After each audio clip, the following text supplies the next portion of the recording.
Liebe Marianne, vielen Dank für deine Nachricht. Ich habe mich riesig gefreut, dass du mich besuchen kommen möchtest. Es wird bestimmt toll, dir meine Heimat zu zeigen.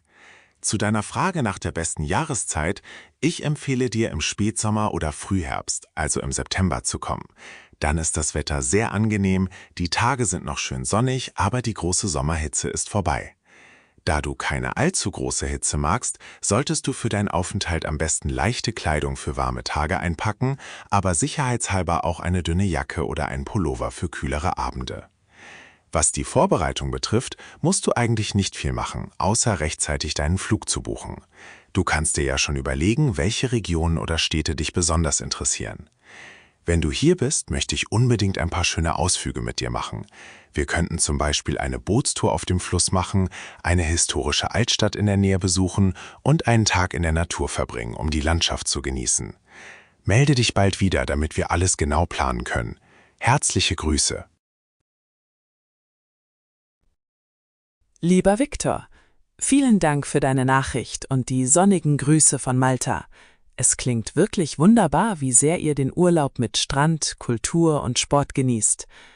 Vielen Dank auch für das Buch über Malta. Ich habe mich sehr darüber gefreut.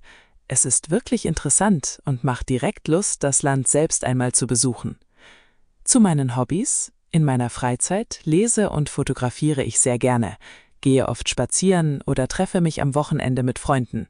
Da passt das Buch natürlich perfekt zu mir. Was meinen nächsten Urlaub betrifft, habe ich auch schon ein paar Pläne.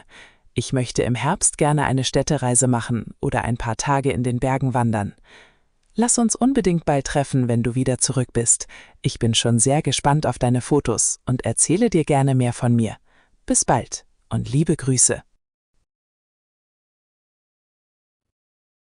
Liebe Alicia, vielen Dank für deine E-Mail und die tolle Idee, die Leute aus unserem Englischkurs einzuladen. Zu deiner Frage wegen des Tages: Ich finde einen Samstag am besten für die Party. Dann kann man abends länger zusammensitzen und am nächsten Tag muss niemand früh aufstehen oder arbeiten. Ich helfe dir sehr gerne bei den Vorbereitungen. Du kannst mir einfach ein paar Aufgaben geben, zum Beispiel beim Aufräumen vor der Party oder beim Dekorieren des Gartens. Falls es regnen sollte, können wir einfach in dein Wohnzimmer umziehen oder den Pavillon im Garten nutzen, falls du einen hast. Was das Essen angeht, du musst dich gar nicht stressen, da du meintest, du bist keine gute Köchin. Wir können doch ein großes Buffet machen, bei dem jeder Gast etwas mitbringt, zum Beispiel einen Salat, Brot, Dips oder etwas zu knabbern. Dann gibt es eine große Auswahl und du hast weniger Arbeit. Schreib mir einfach, wann du mich brauchst. Liebe Grüße.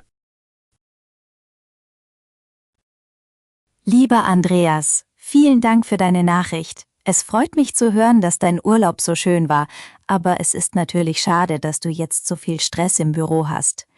Bei mir gibt es in letzter Zeit auch einiges Neues. Ich habe vor kurzem angefangen, regelmäßig Sport zu machen und habe am Wochenende oft Besuch von Freunden. Was nach dem Urlaub bei dir passiert ist, klingt sehr spannend, besonders der neue Kollege Roberto aus Spanien. Zu deiner Frage, ob du ihn und ein paar andere Arbeitskollegen einladen solltest: Ich finde das eine hervorragende Idee. Um ihm zu helfen, könntest du ihn zum Beispiel am ersten Wochenende zu dir nach Hause zum Essen einladen oder ihm nach der Arbeit die Stadt zeigen, damit er sich hier schneller wohlfühlt und neue Leute kennenlernt. Ich persönlich arbeite am liebsten in einem ruhigen Büro mit netten Kollegen, mit denen man sich ab und zu auch mal unterhalten kann, genau wie du jetzt mit Roberto. Melde dich bald wieder und erzähl, wie es läuft. Viele Grüße. Lieber Andreas, vielen Dank für deine E-Mail. Du musst dich überhaupt nicht entschuldigen. Ich weiß ja, dass du in letzter Zeit viel zu tun hattest. Herzlichen Glückwunsch zu deiner neuen Wohnung. Es freut mich sehr, dass du dich dort so wohlfühlst und schon alles schön eingerichtet hast. Ich würde dich im Sommer sehr gerne mal besuchen kommen.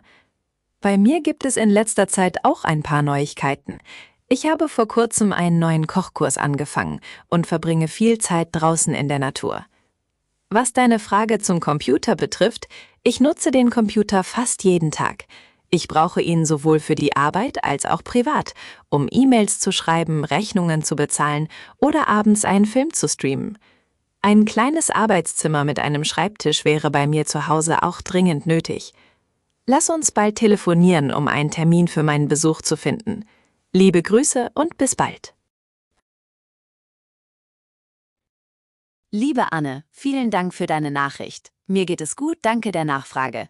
In letzter Zeit habe ich viel gearbeitet, aber am Wochenende war ich oft mit Freunden draußen in der Natur und habe ein paar Ausflüge gemacht. Die Idee, zusammen zu Laras Geburtstag nach Garmisch-Partenkirchen zu fahren, finde ich super.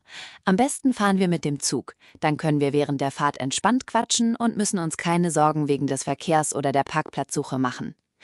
Ich hätte auf jeden Fall auch Lust, nach der Feier noch ein paar Tage länger zu bleiben und dort ein bisschen Urlaub zu machen. Die Gegend ist schließlich wunderschön zum Wandern. Was das Geschenk für Lara angeht, zum 30. Geburtstag sollte es wirklich etwas Besonderes sein. Wie wär's, wenn wir ihr einen Gutschein für ein schönes Wellnesswochenende oder für ein gutes Restaurant in ihrer neuen Heimat schenken? Schreib mir bald, ob der Zug für dich passt, dann können wir die Tickets buchen. Liebe Grüße.